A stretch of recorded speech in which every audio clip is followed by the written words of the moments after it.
Hello everyone, welcome to my channel unfold learning. और आज मैं लेकर आई हूँ आपके लिए क्लास 10th आईसीएसई हिस्ट्री का टॉपिक पार्टीशन ऑफ बंगाल, जो अनाउंस हुआ था 1903 में और डिक्लेयर्ड हो गया था, मतलब इम्प्लीमेंट हो गया था 16 अक्टूबर 1905 में।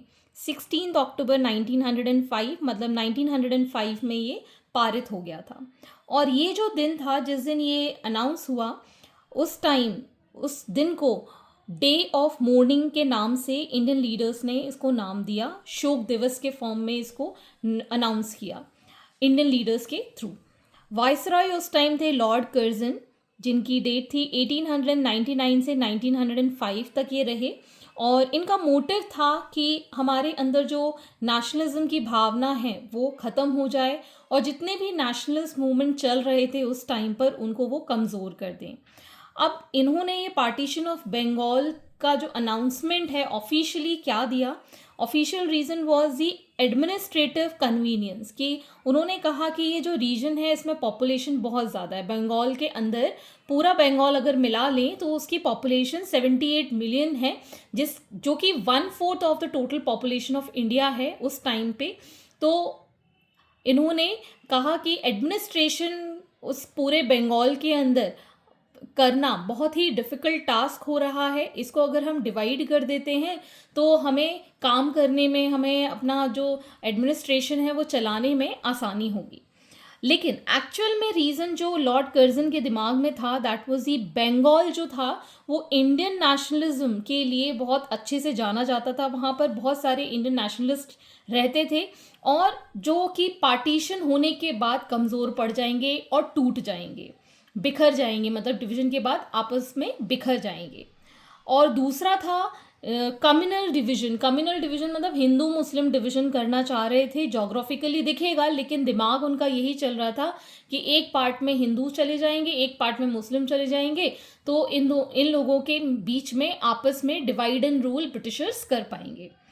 अब जो बंगाल एक्चुअल में था वो ईस्ट बंगाल, जिसमें कि अभी आसाम है और बांग्लादेश है, और वेस्ट बंगाल जिसमें कि उड़ीसा, झारखंड, बिहार, ये आज मतलब लेटेस्ट डेट में डिवीज़न के फॉर्म में अवेलेबल हैं वेस्ट बंगाल में। उस टाइम पे ईस्ट बंगाल और वेस्ट बंगाल के नाम से ये डिवीज़न हुआ था, जिसमें कि मुस्लिम मेजॉरिटी जो थी वो ईस्ट बंगाल के अंदर थी और हिंदू मेजॉरिटी जो थी वो वेस्ट बंगाल के अंदर थी। उस टाइम ईस्ट बंगाल की कैपिटल थी ढाका, ठीक है, और वेस्ट बंगाल की कैपिटल थी कैलकाटा, ठीक है, कोलकाता आज के नाम से जाना जाता है। तो बंगाल का जो डिवीज़न था वो राइट्स कराने के लिए किया गया था। राइट्स मतलब दंगे कराने के लिए, हिंदू मुस्लिम दंगे कराने के लिए, कम्युनल डिवीज़न के लिए किया गया था। इसके साथ ही साथ रविंद्रनाथ टैगोर ने उस टाइम यूनिटी, नेशनलिज्म की भावना लोगों के अंदर जागे, उसके लिए सॉन्ग लिखा, Amar Sonar Bangla. Now it is the national anthem of Bangladesh. Bangladesh का आज की डेट में ये नेशनल एंथम है। और बंकिम चंद्र चटर्जी जो थे उन्होंने स्लोगन दिया वंदे मातरम, जो वॉर क्राई बना उस टाइम के लिए। मतलब जहाँ पर भी नारेबाजी होनी है या आंदोलन करना है तो Vande Mataram was the word that they were using as a slogan, ठीक है। इसका इम्पैक्ट क्या हुआ, स्वदेशी एंड बॉयकॉट मूवमेंट स्टार्ट हो गया, जो कि हम प्रीवियस वीडियो में पढ़ चुके हैं। अगर आपने मिस कर दिया है ज़रूर पुराने वीडियोस देखिएगा, जिसमें कि स्वदेशी एंड बॉयकॉट मूवमेंट हम डिस्कस कर चुके हैं। स्वदेशी में क्या हो रहा था, इंडियंस जो थे वो सेल्फ डिपेंडेंट हो रहे थे और अपने लिए गुड्स अपने खुद का ही बनाया हुआ मैन्युफैक्चर्ड इंडियन गुड्स यूज़ कर रहे थे, इंडियन एजुकेशन को प्रमोट कर रहे थे। इसके कारण क्या हुआ, आत्मनिर्भरता के कारण इंग्लिश एजुकेशन को बॉयकॉट करके उन्होंने इंडियन एजुकेशन को प्रमोट किया।